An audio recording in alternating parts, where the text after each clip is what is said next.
What did you film with at the start, and what are you filming with now?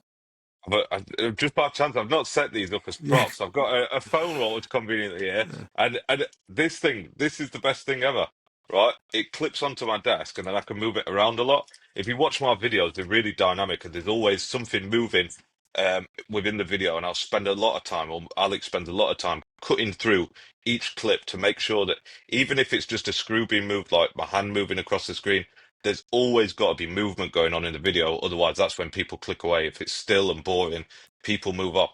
Even when I'm like explaining something on the YouTube videos, I'm like shaking the phone around in my hand, pointing at it, doing bits and bobs Yeah. just to make sure that things are always moving on a video. And using one of these attached, it just clips onto a phone really easy. So how And much is that? What's that, like 15 to 20 quid? it's pennies, yeah, Yeah. compared to like what you can do with it. Yeah. This one's taped together because it breaks all the time, but yeah, 20 quid at most for one of them. It clips onto the desk. You can point it at you, you can point it at what you want. It holds it real nice and still. Um, and it's a good tool to get started.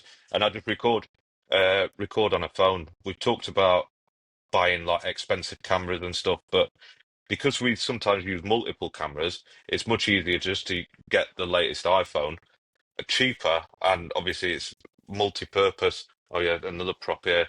This is really good though. A DJI Pocket 3. Yeah. Um, but for starting out, just use the phone and point at yourself or pointing at what you're Yeah. doing, and that Everyone's that got a does the phone job. anyway. If you can get And then started.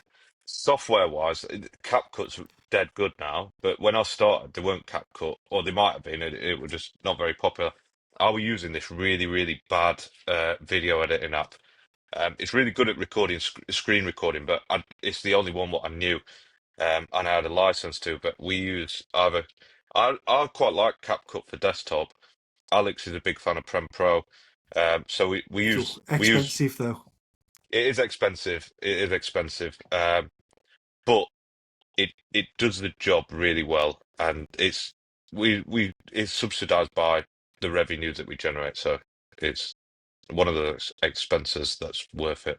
But CapCut's nice and cheap, the premium version, and I found that it's really good for if you want to make like running titles on Prem Pro is absolutely ridiculous. It's so sorry, like captions and like the quick gimmicky TikTok stuff, if you want to do that through Prem Pro, like you're going to spend hours doing that.